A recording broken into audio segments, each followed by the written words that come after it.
The whitetail deer is America's favorite big game animal, and whitetail deer farming is the fastest growing segment in the American agriculture industry. Our program's mission is to dive into the world of deer farming and discover why tens of thousands of Americans compete to create the biggest bucks in the world. And by the biggest bucks, we don't just mean the size of the antlers. The financial investment opportunities produced even on small parcels of rural land will blow you away. Join me as we discover how whitetail genetics, deer auctions, animal husbandry, and so much more drive the deer farming industry. My name is Keith Warren, and this is Deer and Wildlife Stories. So this week, Deer and Wildlife Stories comes to you from just outside of Bastrop, Texas. There's a little town called Page, and at the very end of a long dirt road, you'll find the Keeper Ranch. My name is Bryant Kern. I'm out here at Keeper Ranch. I'm the deer pen manager. So out here at Keeper Ranch, we have about a 1,300 acre property. And then within that, we have about 25 acres of pens. Those pens are comprised of 18 whitetail and then also 9 fallow pens. This is the second time Keith's been out to our place, and for whatever reason, luck may have you, luckily today we're out here and we're knocking down a fallow that we're going to be transporting to someone today. And luckily Keith came here in time to catch it, and so we're going to head on out and go ahead and take care of this fallow. What we wound up doing, we went to the pens and he loaded up the dart, and then he had to actually pick out the buck that he's partners with this other farmer on. He sends a dart into that animal, and it takes about 15 minutes for the anesthesia to go to work and the animal's asleep. So once he was asleep, the first thing we did was inspect him, make sure he put a mask on him to protect his eyes and all, get him calmed down, and get him in a good position, and put some lactated ringers in him. Basically, that's the same thing that humans wind up getting. You'll see them in surgery rooms. So it's a bag of fluids. It's to prevent dehydration. They're going to go ahead and give him some other meds while he's down. And then Brian actually showed me how to score a fallow deer. It's kind of difficult for me to understand how to score them, but when he's showing me on the ground, it's like, now I understand how to do it. It's pretty cool. And this particular buck, it's a 3-year-old. So he wound up showing me that, and the next thing was cut the antlers off of him and then move him up to the deer barn, carry him in. He's sedated, of course, and then give him a reversal shot, and he'll wake up and he's going to be held in a stall, and then the partner is going to come pick him up later this evening and take him over to his place. He'll be used as a breeder. The reason we got into the fallow deer, honestly, was just random luck. We had bought this place in 2017, and along with that came 17 does in a fallow breeding program, along with a buck named Thunderstruck. And ever since then, it's been one of the greatest things that has happened to us. We've expanded that program a lot to about 125 females. We've been blessed with bullwinkle, blades, game changer, all coming out of our stock. And you know, for us, it's our safety net. We've always believed that we need to raise another species besides whitetail, and for us, the fallow deer are the only thing that's comparable. They have 3 color variations, and also at the same time, every single one of them looks different, and to me, they're the only other deer species out there that compares to a whitetail. So my experience with fallow deer really is only on the perspective of being a hunter. I mean, I've hunted fallow deer in lots of different places and taken some that I thought were pretty nice, but never taken anything really big. And there hadn't been a lot of emphasis put on trophy class fallow deer lately. But about the last 4 or 5 years, something changed, and now there's a real big emphasis on growing trophy-sized fallow deer, and it all starts on a deer farm. So the fallow deer market is an up-and-coming market, big time, especially in Texas, and it's for that reason that the North American Deer Registry has now come up with a fallow deer registry. And it's really important. I mean, they started early to get all this data because they're going to be able to build a very detailed database that's going to help deer breeders breed strategically to grow the biggest trophy, healthy animals they can. Deer and Wildlife Stories is brought to you by MVP Whitetails, Dr. Ray Favero's Whitetail Genetics, UVC Power Sports Tractors and Outdoors, and Vandergrift Toyota in Arlington, Texas. Now it's time for one of our frequently asked questions. The question comes up about fair chase, and a lot of times people are talking about enclosures, fenced-in areas. Are they truly fair chase? Pennsylvania, a wonderful state, which I love, we have just a little under 1 million hunters. If you take the land mass amount of acreage in Pennsylvania and you divide it by the amount of hunters, you have roughly about 8 to 10 acres per hunter. When you come into a preserve, different preserves around, there's usually not more than 2 or 3 people hunting there. You may be hunting on 1,000 plus acres. If you was a deer, would you rather be out there where there's 100 per 8 acres? Or would you rather be out there where there's 100 per 400 acres possibly? These animals are just as wild as ones in the wild. The difference is that a fence allows them to not get shot, it allows them to mature into an older age.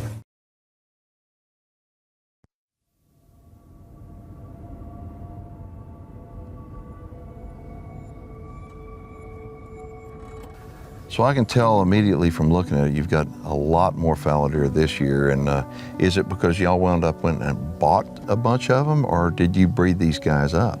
We brought in a bunch of does, and you know, a lot of this has just been breeding up as well. What blows my mind is how gentle fallow deer are. I mean, look at these guys.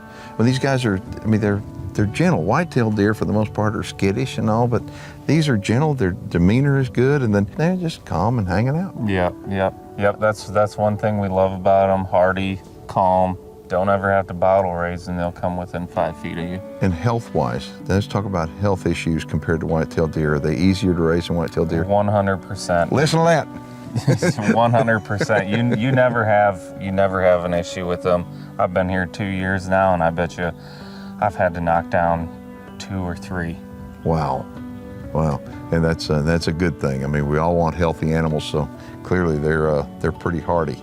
For us, our main focus is kind of, when you look at a fallow, we want them to be able to, we want them so that you see their antler growth. You know, most fallow, you look at them straight on and they're kind of just straight up facing towards you. We want that turn look where the antler is facing you and you can see everything that's going on. That guy's got, yeah. Yep. Yeah, I mean, so in other words, it's the look. Yeah. I mean, you're wanting the look on them, just like, well, white-tailed deer. Of course, we want long beams and long tines and mass and everything else, but it all comes down to the look and really not necessarily the score. But let's address your market.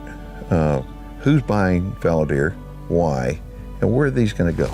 So right now, it's really all been genetic stock. We've been selling everything as breeders, just again because this market's kind of in its infancy. I mean, it's been around for years, but as far as the breeding with genetics and all that stuff, it's kind of in its infancy. And so basically all of our stuff has been sold either to whitetail breeders that decided to get into fallow, or just people that already have fallow and they're raising them and just want to get into raising bigger stock. So almost all of these guys in here, they're going to end up in somebody's breeding pens. Okay, why would a whitetail breeder want to change over to go with fallow? I know that there's going to be a lot of people who want to start raising fallow. There's going to be a lot of people watching the show that go, why would a whitetail guy do that?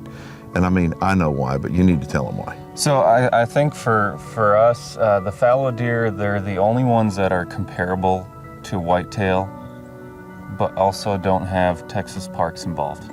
Right. You can move these guys freely from pasture to pen.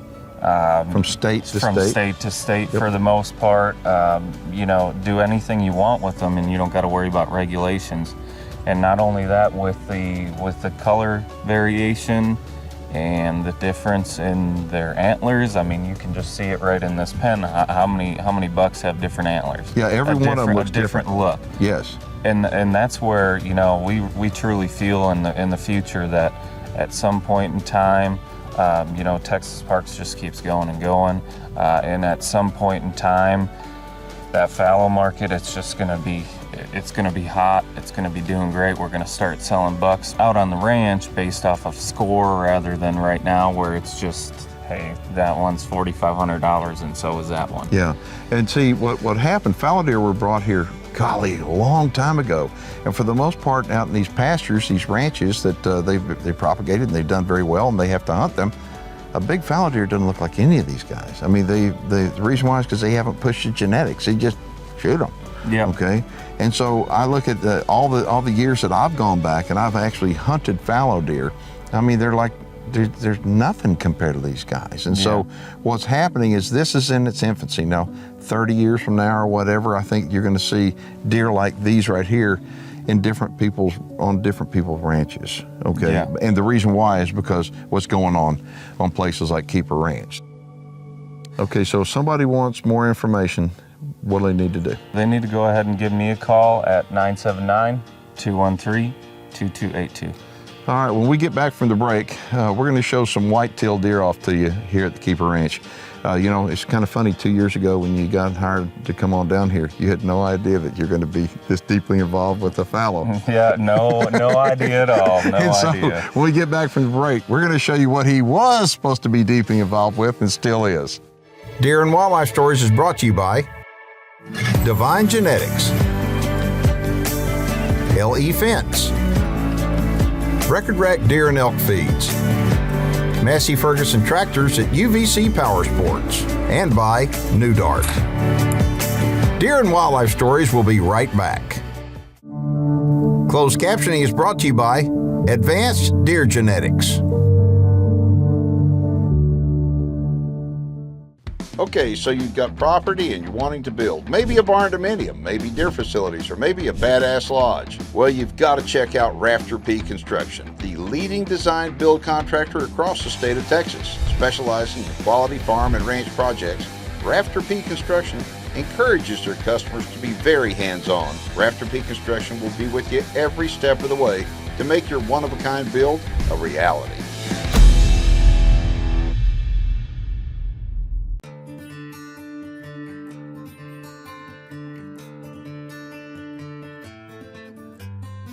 I first met Bryant up in Missouri when he was working for a fellow up there by the name of Kevin Grace, and Bryant is very knowledgeable about the deer industry. And so a couple of years ago, he wound up taking the job here at Keeper Ranch, and his job was primarily to build the whitetail deer herd. All right, so last year we were out here, and you didn't have this many bucks, I don't think. But these are, what, 2 and 3 year olds? Yes, sir. Okay. So tell me, you got 2 different colored tags in here. The white tags right there look older than these orange tags here. So. Yep. So the white tags are our 3-year-old group, and then the orange tags are our 2-year-olds. Okay, so anybody in particular you want to point out in here? And they're just all around. They're just a great looking group of deer. There's nobody really in particular. Just a good looking group. A lot of these are going to go as stockers, and you know, a couple of them we're hoping at 3 they might blow up into some breeding potential. But you know, when we first started, we started out with the first year we found out about 20 does, and we ended up with basically eight genetic bucks. And you know, you can see that group in here. In this year now, we've went from that to where we have about 60 yearlings. Okay. All right, so we'll show you the yearlings here in a little bit, but I want to point something out. They have not been breeding deer here. Now, Bryant's been here 2 years, and Green has been in the breeding business for how many years? It was about 2.5. Okay, so what happened is to start in the breeding business, you got to get your stock from somewhere, and Green went out and he bought deer. So he bought the moms to these guys. Yeah. Okay, and the moms, I guess, are here. They've been here at one time because these were all born here. Yep.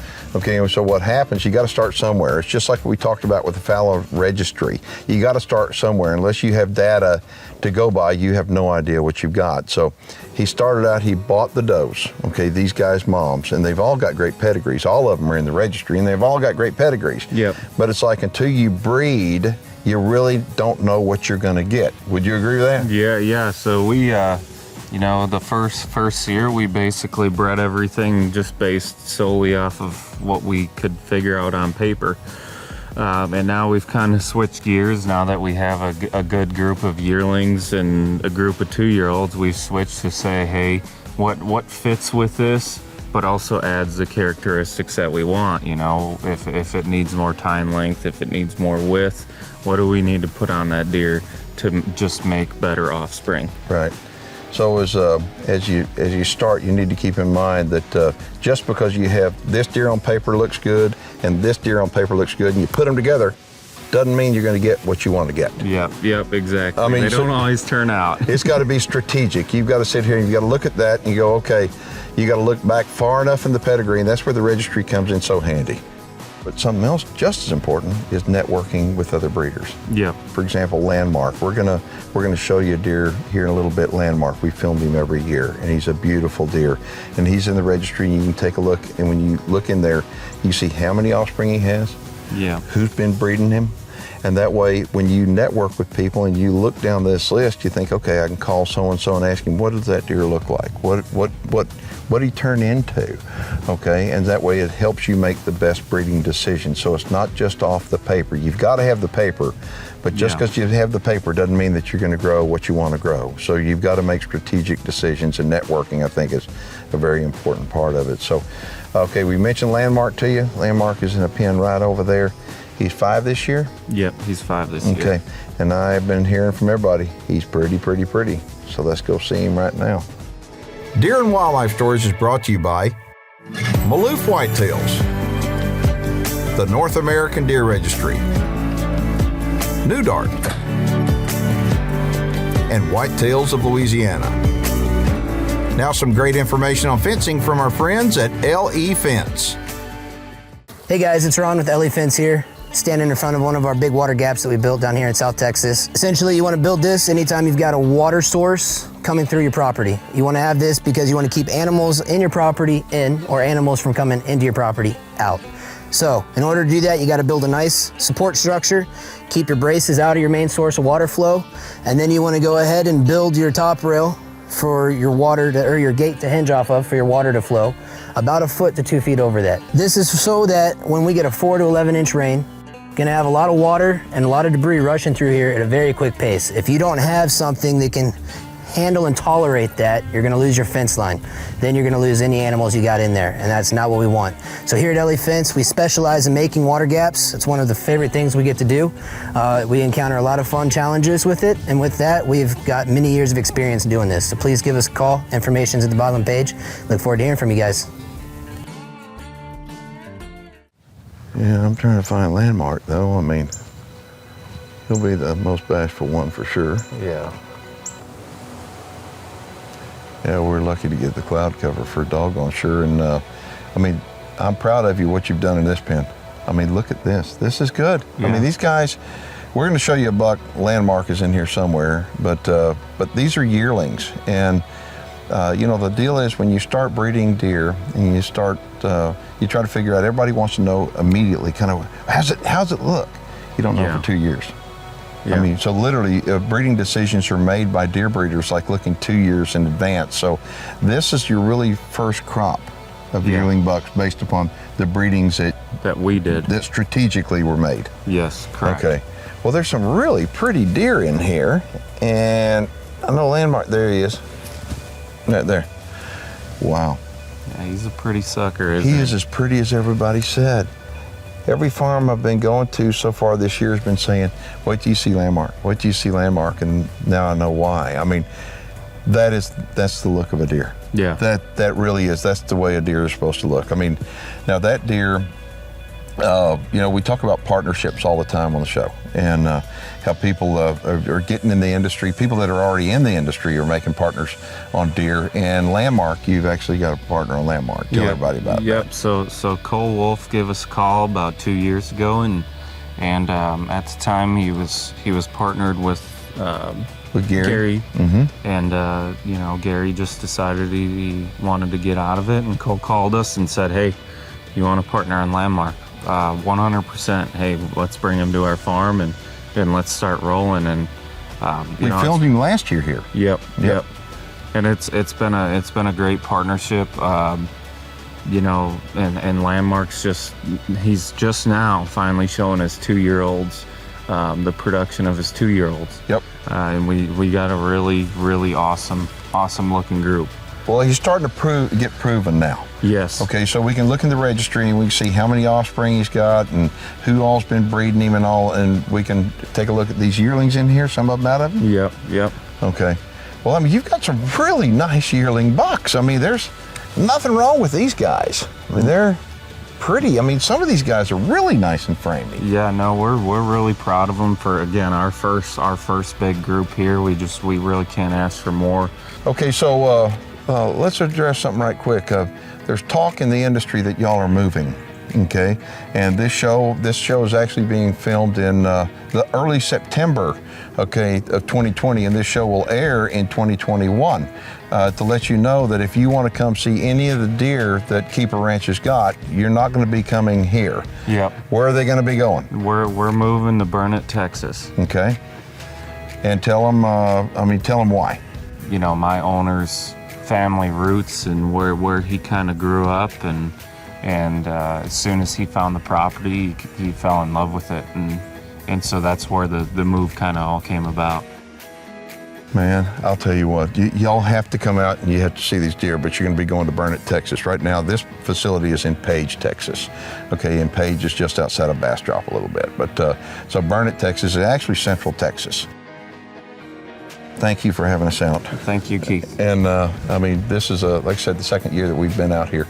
And thank you all for watching. If you're watching online, you got any questions or comments, you know what to do. Go ahead and post them below. If you're not watching online, head on over to our YouTube channel, which is what most people wind up doing. They watch your shows over and over and over again to find out what everybody else is doing in the industry. And so make sure and subscribe while you're there.